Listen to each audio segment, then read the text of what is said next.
Hi అండి. అందరికీ నమస్కారం. Welcome to my channel. ఈ వీడియోలో సీనియర్ సిటిజన్లకు మరియు పెన్షనర్లందరికీ రాష్ట్రపతి అదిరిపోయే శుభవార్త అండి.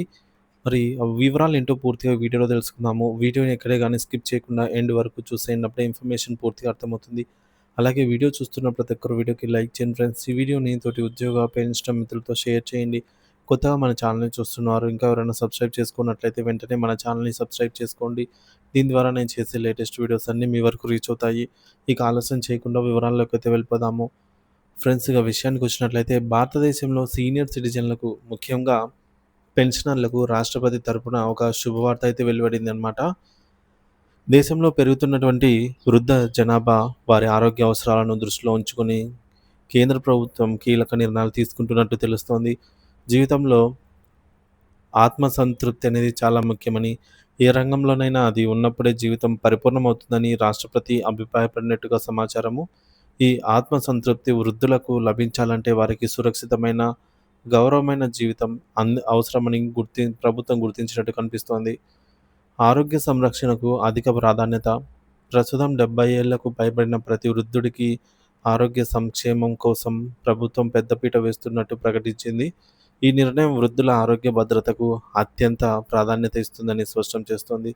వారి ఆర్థిక స్థితితో సంబంధం లేకుండా వృద్ధులకు 5,00,000 వరకు ఉచిత బీమాను అందించడానికి ప్రభుత్వం నిర్ణయం తీసుకుంటున్నట్టుగా సమాచారము.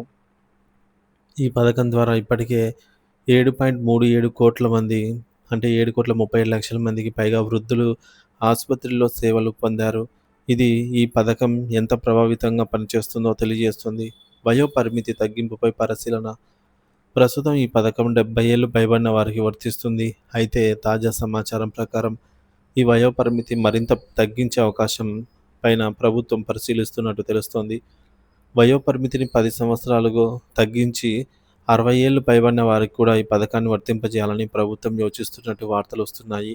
ఇదే జరిగితే ఇది పెన్షనర్లకు, సీనియర్ సిటిజన్లకు నిజంగానే ఒక భారీ శుభవార్త అవుతుంది. వయోపరిమితి తగ్గింపు వల్ల లాభాలు. విస్తృత ప్రయోజనం. 60 ఏళ్లకు వయోపరిమితి తగ్గించడం వల్ల పెద్ద సంఖ్యలో వృద్ధులు ఈ పథకం పరిధిలోకి అయితే వస్తారు. వారికి ఆరోగ్య భద్రత లభిస్తుంది.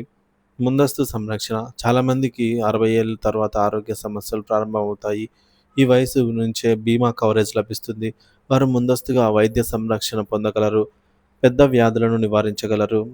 ఆరోగ్య భారం. ఆర్థిక భారం తగ్గింపు. వైద్య ఖర్చులు పెరుగుతున్న ఈ రోజుల్లో ఉచిత బీమా ఆర్థిక భారాన్ని గణనీయంగా తగ్గిస్తుంది. ముఖ్యంగా మధ్యతరగతి, దిగువ మధ్య తరగతి వృద్ధులకు ఇది గొప్ప ఉపశమనము. మానసిక ప్రశాంతత. ఆరోగ్య భద్రత లభించడం వల్ల వృద్ధులు, వారి కుటుంబ సభ్యులు మానసిక ప్రశాంతత అయితే పొందగలుగుతారు. మహిళల పాత్ర. రాజ్యాంగ హక్కులు. రాష్ట్రపతి తన ప్రసంగంలో మహిళలకు రాజ్యాంగం కల్పించిన అనేక అవకాశాలను, సీనియర్ సిటిజన్లకు అందించిన అవకాశాలను కూడా ప్రస్తావించినట్టు తెలుస్తోంది. ఇది సామాజిక న్యాయం, సమానత్వానికి ప్రభుత్వం కట్టుబడి వారికి ఉందని తెలియజేస్తుంది. వృద్ధ మహిళలకు కూడా ఈ పథకం ద్వారా లభించే ప్రయోజనాలు వారి జీవితాలను మరింత సురక్షితంగా, గౌరవప్రదంగా మార్చడంలో సహాయపడతాయి.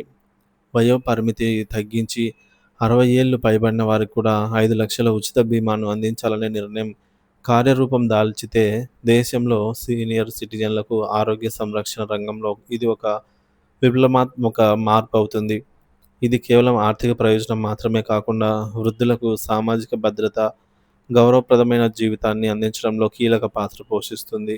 ప్రభుత్వం ఈ దిశగా వేగంగా అడుగులు వేయాలని ఆశిద్దాము.